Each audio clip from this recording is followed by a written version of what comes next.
There's a strange, almost frustrating phenomenon that every woman experiences at least once in her life. A man pulls away. He becomes distant, his texts become shorter, and he seems to lose interest. So, you try harder. You text him, you ask what's wrong, you try to fix the connection, and he only pulls further away.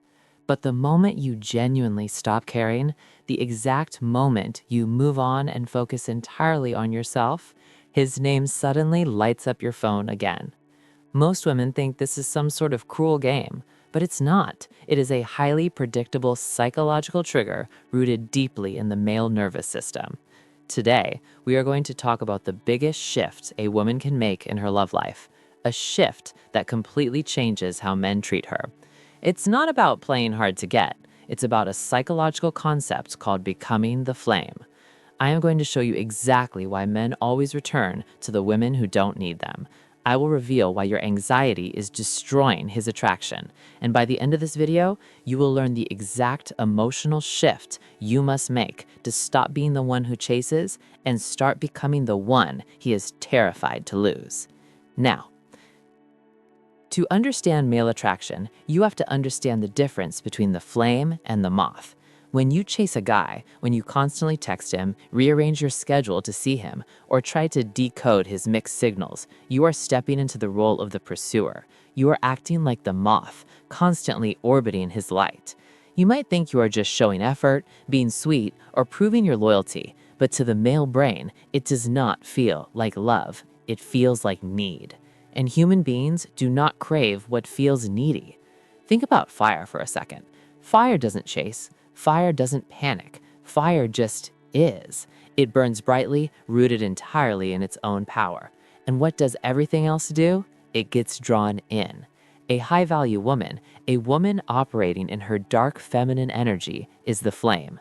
She doesn't need to remind a man of her worth. She lives her life, she pursues her passions, she glows in her own orbit. And the man notices. He sees that you are not sitting around in the waiting room of his life, and that energy is incredibly rare. It is magnetic.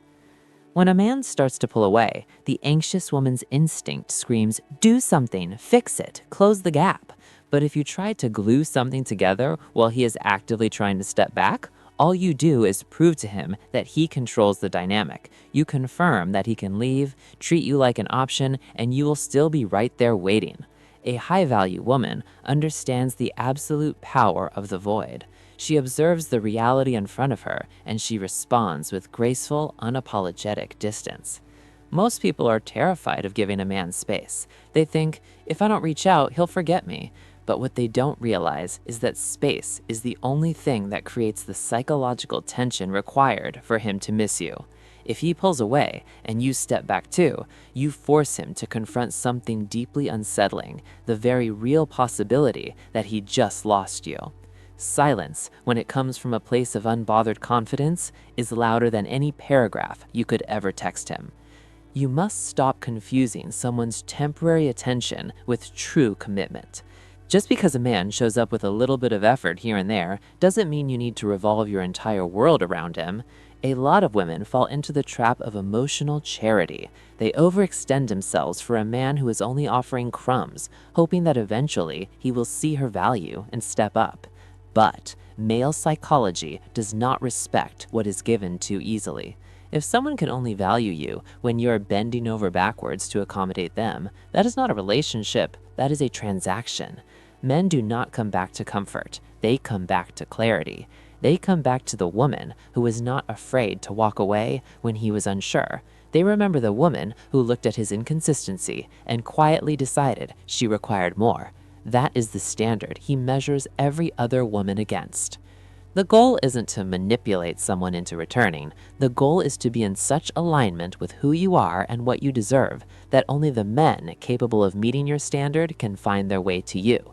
When you stop treating yourself like a backup plan, you stop being one. When a guy walks away and realizes he left behind a woman who didn't chase, didn't beg, and didn't change her standard, that is when the regret sets in. That is when he starts thinking, did I just mess up the best thing I had? And when he does come back, and they almost always do, you will have the upper hand because you never lost your crown.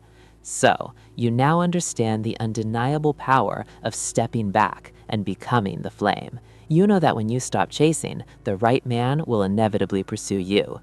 But what happens when he does come back, or when you meet a completely new, amazing guy? This is where most women make a fatal error. There's a silent attraction killer, a behavior you probably think is just showing love or being proactive that actually destroys a man's desire instantly. I break down exactly what this subconscious mistake is and the 70-30 rule you must use instead in the video currently on your screen. Click on it right now and let's ensure you never accidentally push a high value man away again. I will see you over there.